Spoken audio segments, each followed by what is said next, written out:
Hello everyone, നമ്മളിന്ന് 1 ഇയറിലെ payment എങ്ങനെ ബൾക്കായി ടാലിയിലേക്ക് post ചെയ്യാമെന്നാണ് നോക്കുന്നത്. പേയ്മെന്റ് നമ്മൾ ടാലിയിലേക്ക് എൻ്റർ ചെയ്തിട്ടില്ല. ഇനി അത് എങ്ങനെയാണ് ചെയ്യണമെന്ന് നമുക്ക് നോക്കാം. നമ്മളിവിടെ യൂസ് ചെയ്യാൻ പോകുന്ന TDL ആണ് ECGST. ഫസ്റ്റ് തന്നെ നമുക്ക് റൈറ്റ് സൈഡിലുള്ള ECGST എന്നൊരു ഓപ്ഷൻ എടുക്കുക.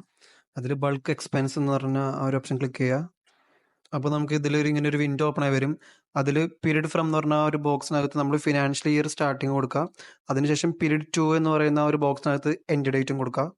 അപ്പോൾ നമുക്കിതിൽ ഏതൊക്കെ ഡേയ്സ് ആണ് ഇഗ്നോർ ചെയ്യേണ്ടതെന്ന് നോക്കുക. അതിനെല്ലാം യെസ് ഇട്ട് കൊടുക്കുക, അല്ലാത്തതിന് നോ കൊടുക്കുക.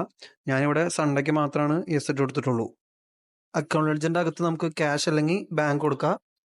എക്സ്പെൻസ് ലെഡ്ജറിൻ്റെ അവിടെ എക്സ്പെൻസിൻ്റെ ലെഡ്ജർ കൊടുക്കുക. ഇനി നമുക്കിതിൽ മിനിമം എമൗണ്ടും അതുപോലെ തന്നെ മാക്സിമം എമൗണ്ടും കൊടുക്കുക. ഞങ്ങളിതിൽ മിനിമം എമൗണ്ട് വെച്ചേക്കുന്നത് 100 ആണ്, മാക്സിമം എമൗണ്ട് 200 ആണ്. ഇനി അടുത്തത് ടാർഗറ്റ് എമൗണ്ട് ആണ് കൊടുക്കേണ്ടത്. ഞങ്ങളിവിടെ കൊടുത്തേക്കുന്നത് 48,000 ആണ്.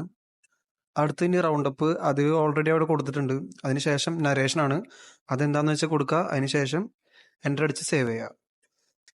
ഇതിപ്പോൾ 1 ഇയർ പേയ്മെൻ്റ് ആയിട്ട് പോസ്റ്റ് ആയിട്ടുണ്ട്. ഇനി അത് നമുക്ക് ചെക്ക് ചെയ്ത് നോക്കാം. ഇതിപ്പോൾ ഓക്കെ ആയിട്ടുണ്ട്. നമുക്കിനി ഇതിലൊരു എൻട്രി എടുത്ത് നോക്കാം. ഈ TDL നിങ്ങൾക്ക് ഇൻട്രസ്റ്റഡ് ആണെങ്കിൽ ഞങ്ങൾ ഡിസ്ക്രിപ്ഷൻ ബോക്സിനകത്ത് ഞങ്ങളൊരു നമ്പർ കൊടുത്തിട്ടുണ്ട്. ആ നമ്പറുമായി കോൺടാക്ട് ചെയ്യുക.